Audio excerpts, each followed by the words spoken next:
많이 더우시죠? 네, 교회가 제일 시원한 것 같습니다. 오늘 세상에서 가장 강력한 변증이라는 제목으로 함께 말씀을 묵상해 보고자 합니다.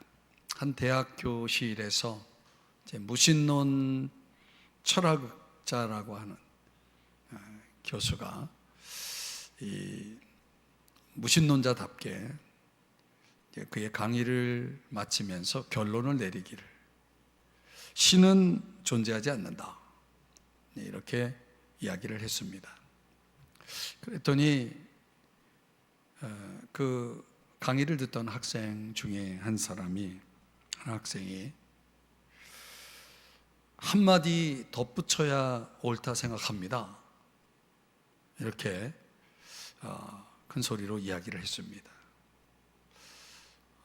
교수님이 당황하면서 그게 뭔가 하고 그 학생에게 물었습니다.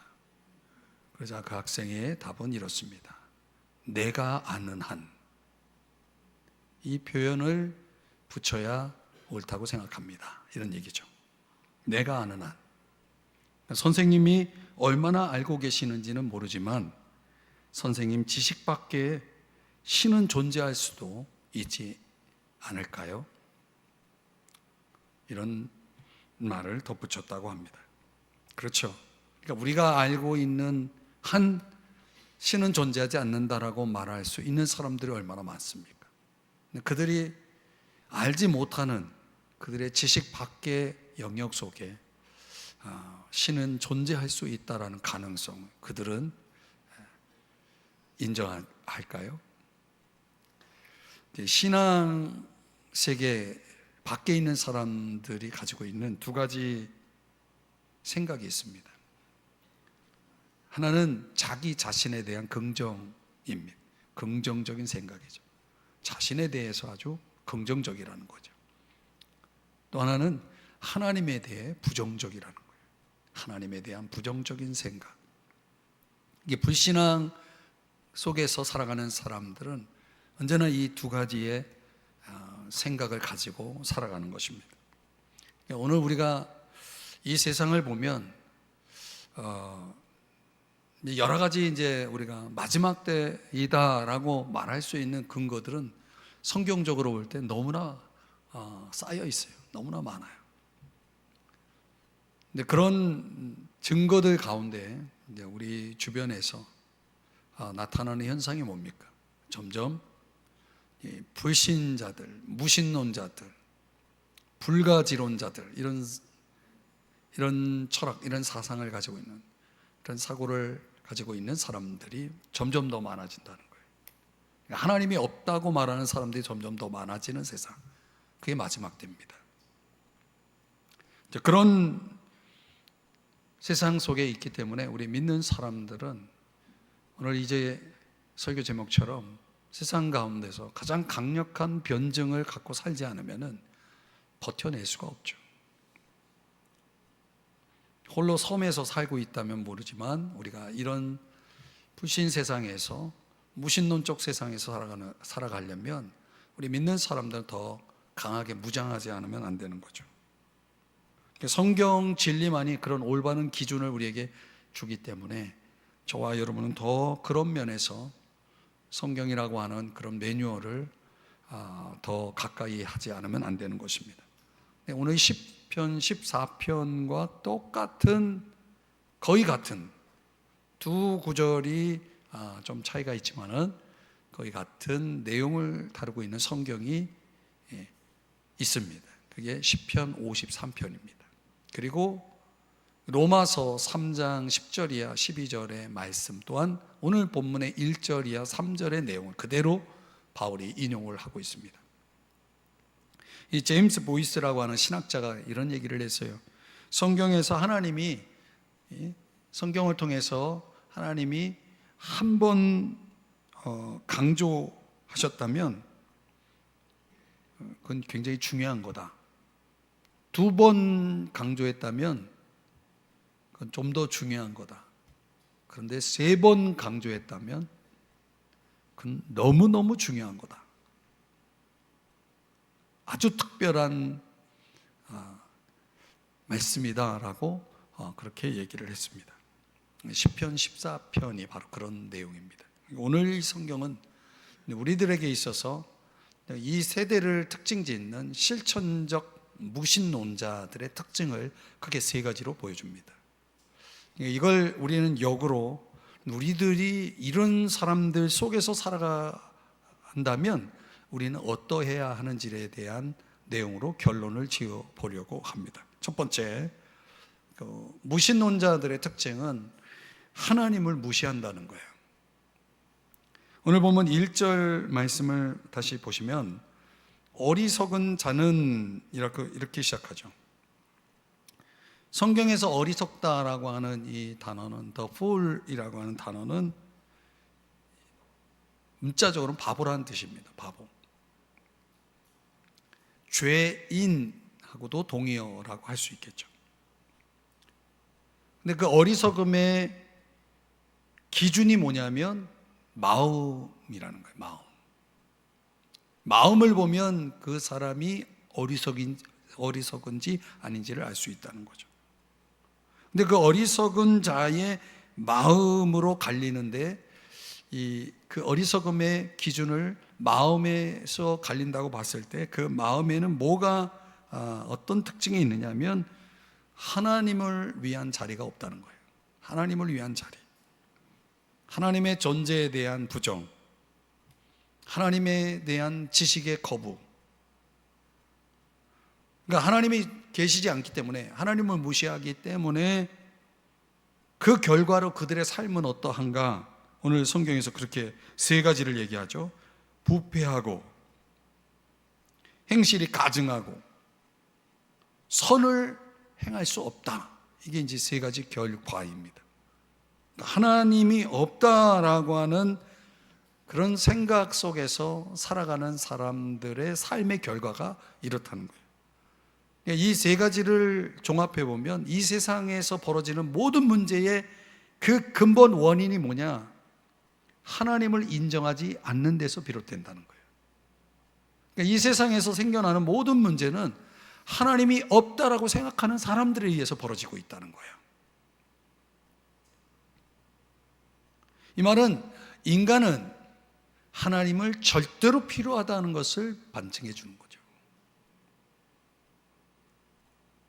이 어리석다라고 하는 단어가 성경에는 우리말로는 그냥 단순히 어리석다라고 하지만 그 어리석음의 수준에 따라서 다른 단어를 써요. 제일 그래도 좀 덜 어리석다 할 때는 에윌이라는 단어를 씁니다. 에윌, 발음하면 에윌이라는 단어가 있고, 그거보다 더 어리석은 사람을 가리켜서 캐실이라고 말합니다. 좀 캐실 그러면 상당히 둔하고 멍청한 바보, 뭐 이렇게 사전에는 번역되어 있습니다. 근데 그 캐실보다 더 어리석은 사람을 가리킬 때 사용하는 단어가 뭐냐면, 여러분이 어디선가 들어본 단어인데 나발 어디서 들어보셨나요? 그런 게 있나요? 나발 어디서 봤어요? 네, 다윗의 이야기 사무엘상 25장에 보면 하나님께서 다윗을 통해서, 이 다윗과 그의 부하들을 통해서 이 나발의 그 농원을 지키지 않습니까? 나발의 재산을 아주 잘 지켜 준단 말이죠. 그러다가 어느 날 다윗이 그의 부하들과 함께 먹을 것을 좀 공개받기 위해서 찾아 나설 때에, 그때 나발이 어떤 행동을 하냐면 자기들의 양들을, 자기들의 재산을, 자기의 재산을, 자기 양들을 이런 재산을 보호해주고 지켜준 은인을 돕기를 거부합니다. 그렇죠? 그래서 그의 이름은 나발인 겁니다. 자기에게 은혜를 베푼 자를 무시한다. 이거는 어리석은 자라고 할 수 있겠죠. 근데 왜 돕기를 거부했느냐? 자기에게 손해를 끼칠까 생각했던 거죠. 이 나발 어리석은 자라고 할 때 이들은, 여기에 해당되는 사람들은 어떤 사건이나 진실을 받아들일 때 자기에게 손해가 끼쳐질까, 손해가 되지 않을까 해서 거절한다는 거예요. 하나님과의 관계도 하나님도 그런 차원에서 하나님을 무시하는 거죠. 그러니까 만약에 하나님이 살아계시다는 걸 인정하게 되면 무신론자들이 생각하는 손해는 뭘까요? 여러분, 하나님을 인정할 때 어떤 손해를 사람들이 겪게 됩니까? 질문이 좀 이상하게 들릴 수 있는데, 내가 하나님을 인정할 때 내가 치러야 될 손해가 있어요. 그게 뭐냐면 내 마음대로 살 수 없다는 거예요. 죄를 지을 수가 없다는 거예요. 이게 하나님을 인정하게 되면 인간이 치러야 될 손해, 반드시 치러야 될 손해죠. 그러니까 나발의 문제는 이게 어떤 지적인 문제가 아닌 거예요. 하나님을 증명해봐라 뭐 이렇게 나오는 사람들 가만히 들어보면 거기에 대한 문제가 그 사람이 궁금해하는 진짜 이유는 아니라는 거죠. 그러니까 하나님을 인정하지 않는 사람들의 공통점은 뭐냐면 그들에겐 치명적인 도덕적 문제를 가지고 있다는 거예요. 영적인 문제이기도 하죠. 그래서 미국 전도자 빌리 선데이라고 하는 사람이 있어요. 굉장히 유명한 사람이에요. 여러분 들어보셨을 텐데, 그가 그런 말을 했어요. 죄인들이 하나님을 찾을 수 없는 이유는 범죄자들이 경찰을 찾을 수 없는 이유와 똑같다 그랬어요. 말 되죠? 여러분, 죄를 범한 사람이 경찰을 찾겠습니까? 오히려 경찰을 피하죠. 똑같아요. 이 실천적 무신론자들이 하나님 무시하는 이유는 뭐예요? 하나님을 필요로 하지 않거나 하나님을 원치 않는 거예요. 왜? 내 마음대로 살고 싶은 거죠. 그게 가장 큰 이유인 거죠.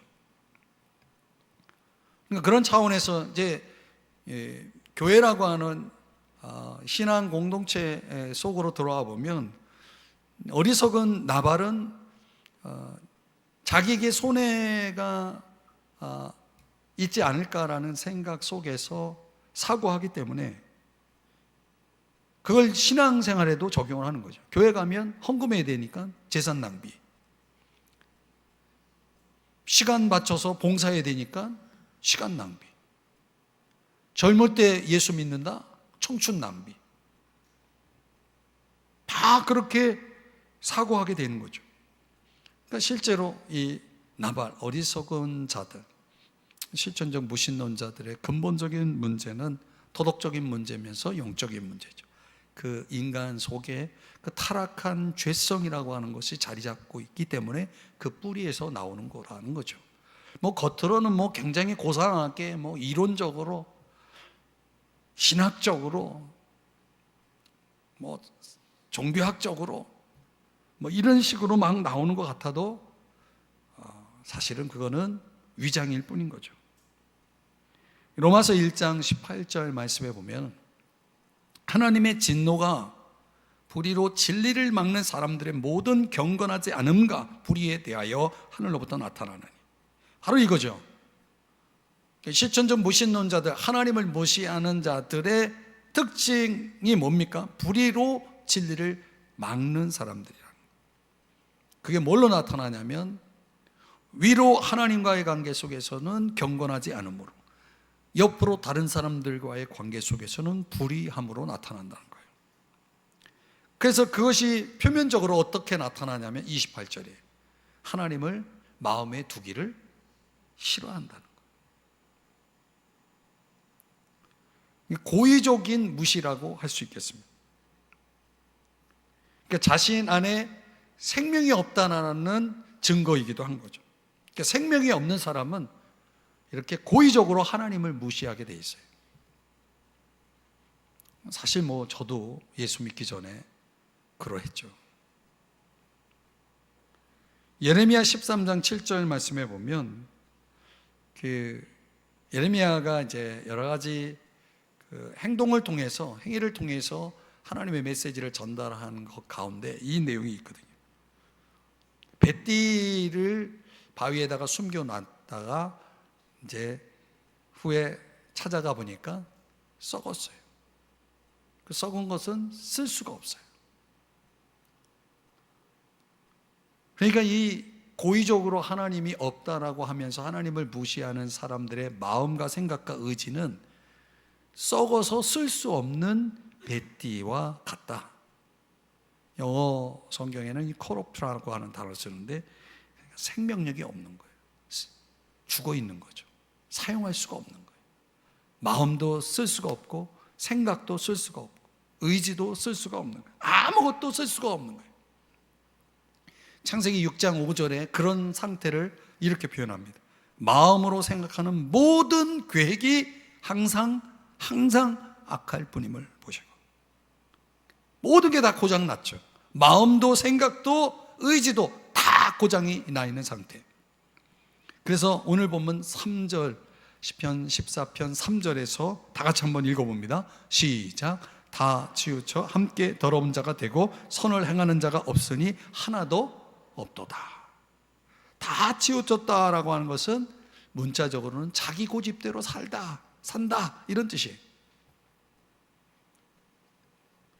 더러운 자가 됐다라고 할 때 이 더럽다라고 하는 것은 우유가 상해 있는 거예요. 그럼 여러분 상한 우유를 먹으면 돼요, 안 돼요? 제가 질문 같지 않은 질문을 하고 있죠. 상한 우유와 같다라고 하는 얘기예요. 쓸 수가 없는 거죠.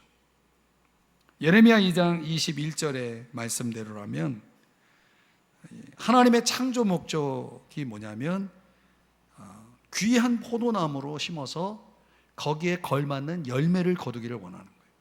말하자면 하나님의 창조 목적이 뭡니까? 하나님을 영광스럽게 하는 거죠. 하나님께 영광을 돌려드리는 삶을 하나님이 기대하고 그들을 귀한 포도나무처럼 심었는데 악한 가지가 되었다는 거예요. 하나님께 등을 돌린 거죠. 하나님께 영광을 돌리지 않는 거예요. 엉뚱한 우상에게 영광을 돌리는 거죠.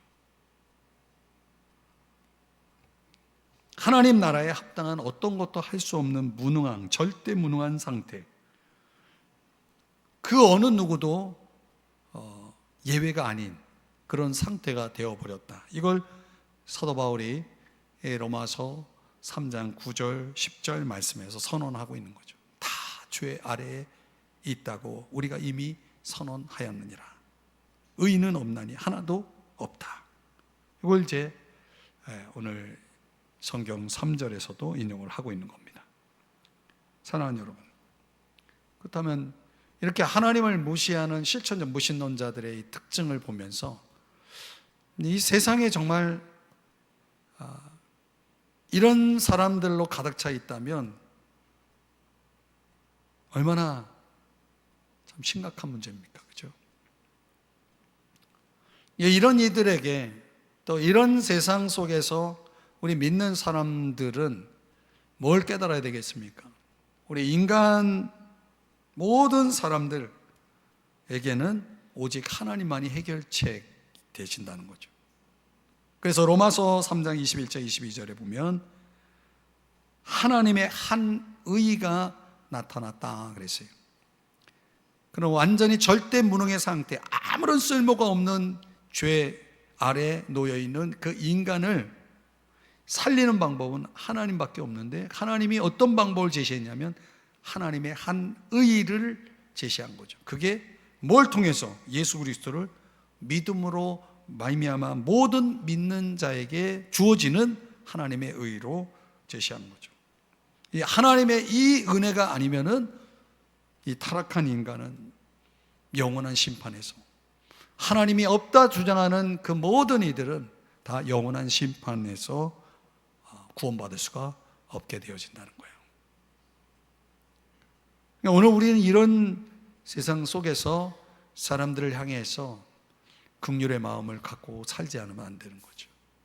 저들이 영원한 심판 아래 있다는 것을, 하나님의 그 선언을 우리가 명심해야 한다는 것입니다. 두 번째로, 실천적 무신론자들의 특징은 언젠가는 그들이 하나님을 대면하게 된다는 거죠. 하나님을 대면한다.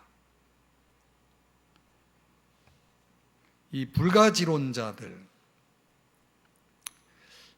신을 완전히 인정하지 않는, 하나님을 인정하지 않는 사람들 가운데 그 불가지론자다 이렇게 말을 하는데, 그 영국의 철학자 중에 이 불가지론자로 유명한 그 버틀런드 러셀이라고 하는 사람이 있어요. 아마 이제 철학 쪽에 공부를 하신 분들은 이 사람을 많이 이렇게 들어보셨을 겁니다. 이 러셀이라고 하는 철학자가 이제 질문을 이제 받게 되는데, 이런 질문을 받았다고 그래요. 당신이 언젠가 하나님 앞에 서게 되면 뭐라고 하나님 앞에 얘기할 겁니까? 이렇게 물었다고 그러죠.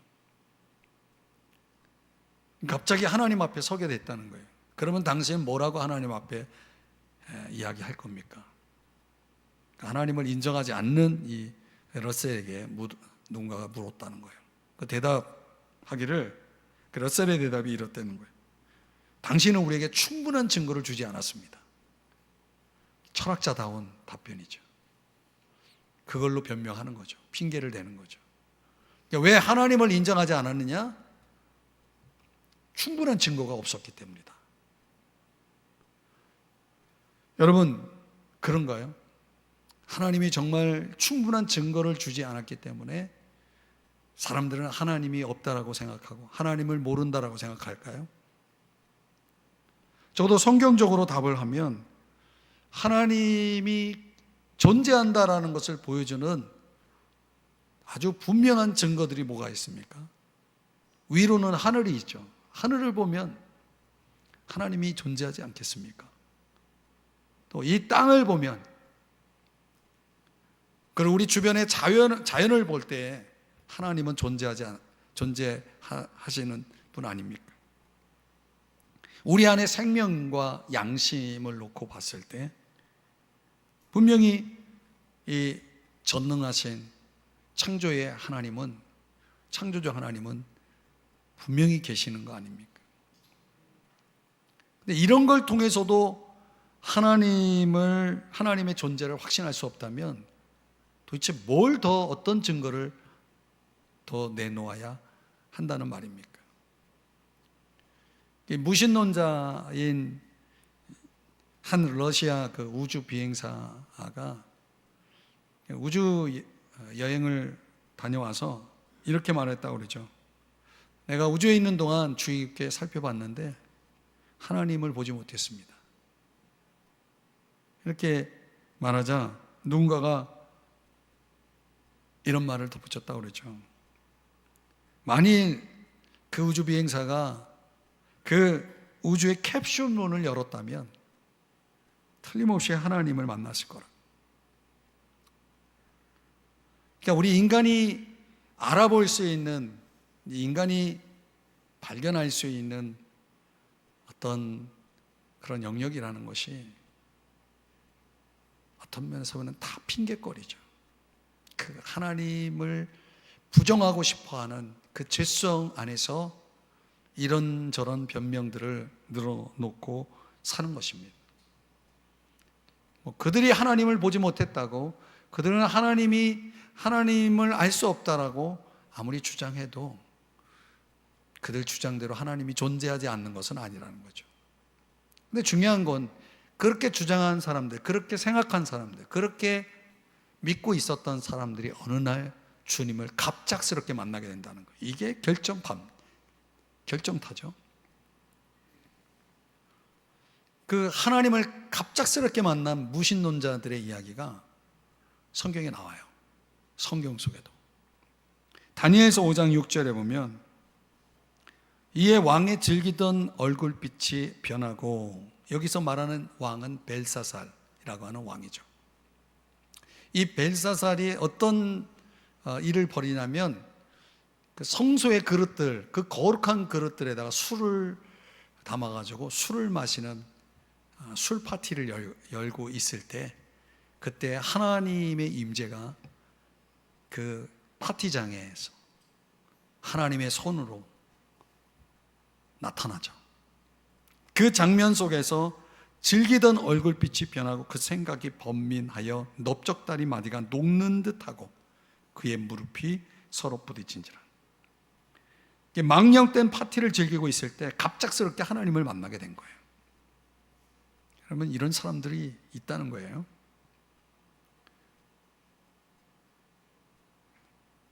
누가복음 12장 20절에는 풍성한 소출로 이제 충분히 만족하고 있는, 앞으로 먹고 마시고 즐기자 하는 그런 기대 속에 있는 한 부유한 농부를 주님이 또 갑작스럽게 만나시죠. 오늘 밤에 내 영혼을 찾겠다라고 말씀하는 거죠. 이 요한계시록 6장에 보면 하나님의 심판이 일곱 인 나팔 대접 이렇게 777로 하나님의 심판이 임할 때, 여섯 번째 인이 떼질 때에 여러 가지 자연적인 현상들이 일어날 때 그 마지막 심판을 맞이한 사람들 반응도 똑같아요. 제가 보여드리는 성경 요한계시록 6장 12절 16절의 말씀 내용에 보면은 어쩔 줄 몰라 하는, 이렇게 하나님 앞에 갑작스럽게 그분 앞에 서게 될 사람들이 있는 거예요. 근데 하나님이 내가 언제 널 좀 만나겠다라고 예고해 주시지 않는다는 거예요. 우리 중에 누구도 그날을 알 수가 없다는 거죠. 내가 나를 정해놓고 하나님을 만난다면 좀 우리에게는 어떤 여지가 좀 있을 텐데 그런 거 없다는 거예요. 무신론자들은 더더욱 그렇죠. 이게 얼마나 무섭고 두려운 일입니까? 오늘 보면 4절의 말씀에 보면 죄악을 행하는 자는 다 무지하냐, 그들이 떡 먹듯이 내 백성을 먹으면서 여호와를 부르지 아니하는도다. 그러니까 무신론자들의 문제는 사람을 이용하는데 명수라는 거죠. 사람을 떡처럼 먹는다는 건 사람들을 착취한다는 거예요. 죄악이죠. 그 죄를 행하는데 전혀 두려움이 없죠. 주저함이 없죠. 선을 행할 수 없는 사람들이죠. 주의 이름을 부르지 않죠. 당연히 하나님을 인정하지 않는데 하나님을 부르겠습니까? 거꾸로 생각하면 이런 세상 속에 살아가는 의인들은 반대로 이런 이들에 의해서 모든 걸 빼앗길 수도 있고 가난하게 살 수도 있고 또 이 세상에서 부끄러움을 당할 수도 있는 겁니다. 그러나 하나님을 믿는 사람들은 6절 말씀해 보니까 오직 여호와는 그의 피난처가 되시도다, 이렇게 말씀을 하는 거죠. 세상에서 착취를 당하고 가난하고 또 수치를 당하는 일들까지, 부끄러움을 당하는 일까지 겪고 있지만 여전히 하나님을 의지하고 붙들고 살아가는 사람, 하나님을 나의 피난처로 삼고 살아가는 사람들이 있는 거죠. 그러나 무신론자들이 그런 것 아랑곳하지 않고 목적을 위한 수단으로 사람들을 사용하고, 그래서 그 사람들을 물건 취급하듯이 대하는 거죠. 역사적으로 보면 유대인 600만을 살해한 히틀러처럼 말이죠. 여러분 아시죠? 히틀러가 왜 그런 행위를 했는지, 그에게 사상적으로 가장 큰 영향을 준 자가 누굽니까? 니체죠, 니체. 니체 하면 뭐가 떠오릅니까? 네. 무신론에 가장 지대한 영향을 미쳤던 그 니체의 영향을 받은 히틀러, 다 같은 길을 가는 거죠. 그런데요, 여러분, 그런 무신론자들의 그런 악함들 속에서도 깊이 들어가 보면 그들의 마음속에는 하나님을 향한 두려움이 있다는 거예요. 5절 말씀해 보면 그러나 거기서 그들은 두려워하고 두려워하였으니 그랬죠. 여러분, 무신론자들이 하나님을 무시하고 하나님을 부정한다 해서 그들이 하나님에 대한 아무런 느낌이 없는 건 아니라는 거죠. 내적인 공포. 그 대표적으로 신은 죽었다라고 말한 그 니체가 자기의 낙서장에 신은 죽었다라고 쓴 후에 그 옆에 이런 말을 써놨다고 그래요. 아니, 신은 살아있을지 모른다. 그를 인정하면 내가 죽을 것 같다.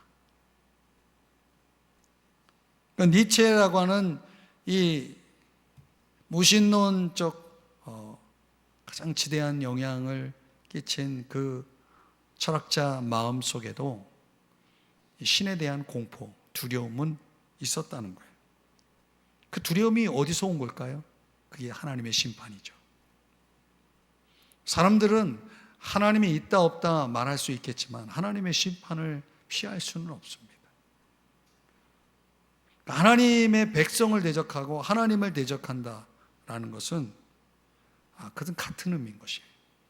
그래서 사도행전 9장 4절에 보면 바울이 회심하기 전 사울일 때 예수님께서 그에게 임재하셔서 말씀을 하실 때 사울아 사울아 내가 왜 나를 핍박하느냐 박해하느냐 이렇게 말씀하지 않습니까? 그러니까 하나님은 이 의인의 세대, 하나님 편에 서 있는 자들이 하나님을 인정하지 않고 부정하는, 무시하는 그런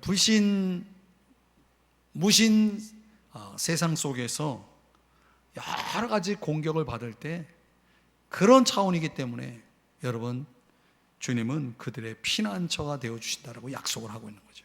그들을 보호하시겠다. 오직 여호와는 그의 피난처가 되시도다. 오늘 죄인을 심판하시는 분이 의인을 보호하시겠다라고 분명히 선언하고 있다는 사실입니다.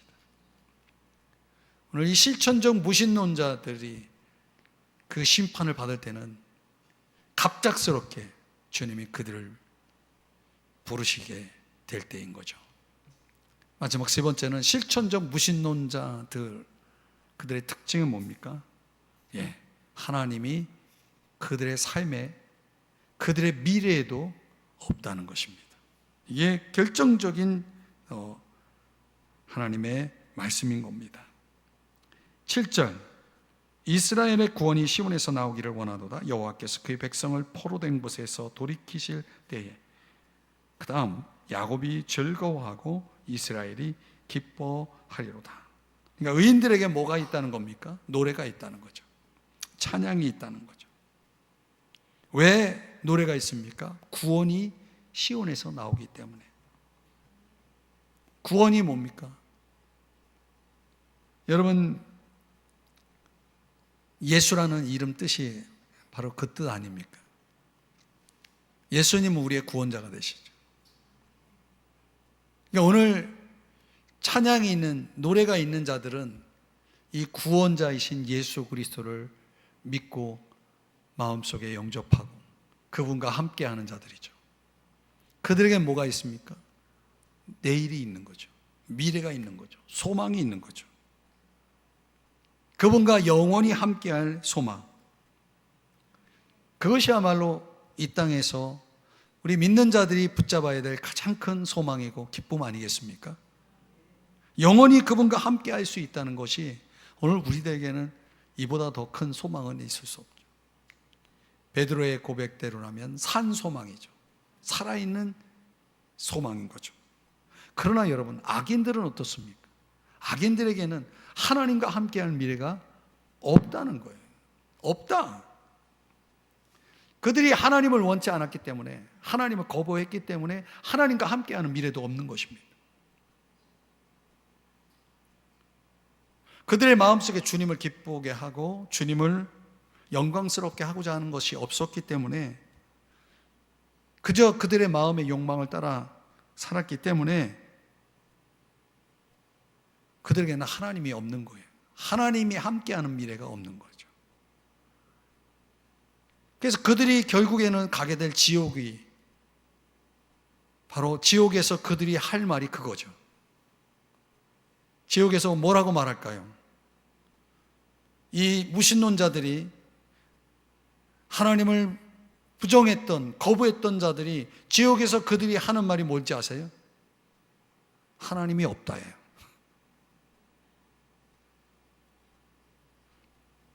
무슨 뜻인지 못 알아들으신 것 같아요.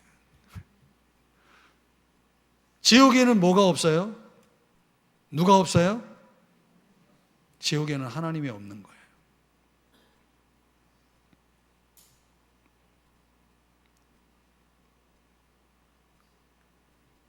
말씀의 결론을 맺습니다.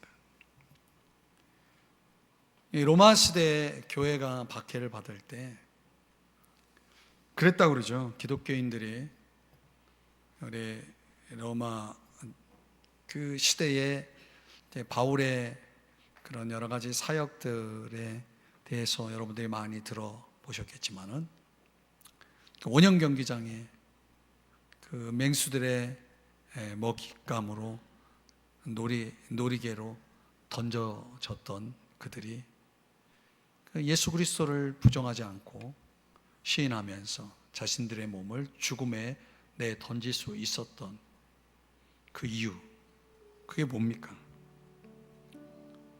그들에게 하나님과 함께하는 미래가 소망되어 있기 때문에 그런 거죠. 그래서 당시에 그 로마의 철학자 키케로라고 하는 사람이 유명한 말을 그렇게 이런 말을 남겼다고 그러죠. 나는 나의 철학을 가지고 그리스도인의 신앙을 부인할 수는 있다. 그렇죠. 그리스도인의 신앙을 부인할 수 있죠. 그러나 나는 저들의 삶과 저들의 죽음을 부인할 수는 없다. 저들의 삶과 저들의 죽음으로 저들이 증언하고 있는 그리스도를 어떻게 부인할 수 있단 말인가? 그렇습니다, 여러분. 오늘 이 세상, 무신론적 세상 속에서 그들의 허구를 증명하는 가장 강력한 변증은 뭐겠습니까? 그게 바로 우리 자신이라는 거죠. 내가 어떻게 예수를 믿는가? 내가 어떻게 예수님과 함께 삶을 살아가고 있는가가 저 무신론자들의 허구를 증명해내는 가장 강력한 기독교적 변증이 될 거라는 거예요. 지금도 저 무슬림 세계권에서는 그 신앙을 인정한다는 이유 때문에 그들이 불이익을 당하고 사회에서 불이익당하고 직장에서 쫓겨나고 가족들에게 버림받고 출세, 진급 이런 거 다 잃어버리고 그야말로 철저하게 박해를 받고 있는 그런 모습들을 지금도 저 무슬림 세계권에는 얼마나 많은 사람들이 그런 일들을 겪고 있는지 모릅니다. 오늘 우리가 뭐 그 정도까지 우리는 그런 일들을 경험하고 있지는 않지만은 우리도 이 무신론적 세상에서 많은 알게 모르게 많은 핍박을 받고 있는 거죠. 사랑하는 여러분, 오늘 금요기도에 잘 오셨어요. 날씨도 덥고 여러분 이럴 때 마음도 지치고 몸도 지치고 힘들죠. 그럴 때 우리의 삶이 가장 강력한 변증이라는 걸 절대 잊지 마셔야 됩니다. 내가 어떻게 살아가고 있느냐, 내가 어떤 고백을 하고 있느냐, 내 신앙 고백, 삶을 통해, 죽음을 통해, 자기 부인을 통해, 우리의 복음 증거를 통해서 우리의 삶이 어떻게 변증되고 나타나고 있느냐가 이 세상, 무신론적 세상의 허구를 드러내는 가장 강력한 도구로 하나님이 지금 우리를 쓰시기를 원하신다는 거예요. 그러나 오늘 그런 차원에서 우리는 어떤 상황에서도 우리 예수 그리스도를 자랑하고 간증하고 찬양하며 높여드리는 삶을 살지 않으면 안 된다는 거예요. 그래야하면 그분이 정말 살아계시다는 것을 이 철학자, 로마의 철학자 키케로가 깨달은 것처럼 저들의 삶을 부정할 수 없고 저들의 죽음을 부정할 수 없다. 이게 얼마나 멋진 얘기입니까? 오늘 그분이, 우리 주님이 살아계시고 우리와 함께 하시고 우리의 삶을 이끌고 계시는, 우리의 피난처 되시는 분이심을 저와 여러분이 담대히 증거하며 변증하며 살아갔으면 좋겠습니다. 이 8월을 시작한 오늘 첫날 금요기도인데, 오늘 이 자리에 오신 여러분들은 그런 8월이 되기를, 뜨겁게 여러분의 신앙을 불태울 수 있기를 주의 이름으로 축복합니다. 기도하겠습니다. 사랑하시는 주님, 오늘 이 시간 주의 말씀을 저희들이 깊이 묵상하고 무신론적 세상 속에서 하나님을 부정하고 무시하고 하나님이 없다 말하고 그 수많은 어리석은 자들의 말과 행위에 때로는 우리들도 흔들리고 넘어질 때가 있습니다. 주여, 진정 하나님이 살아계시고 우리와 함께 하시고 우리의 피난처가 되어주시고 모든 것을 주관하시며 모든 이들을 심판하실 주님, 그 주님을 이 무신론적 세상 가운데 강력하게 변증하고 자랑하고 높이며 살아가는 우리 모두가 될 수 있도록 주여 역사에 주시옵소서. 우리의 신앙이 온전히 깨어 일어나는 놀라운 은총이 우리에게 있게 하여 주시옵소서. 예수님의 이름으로 간절히 기도드립니다. 아멘.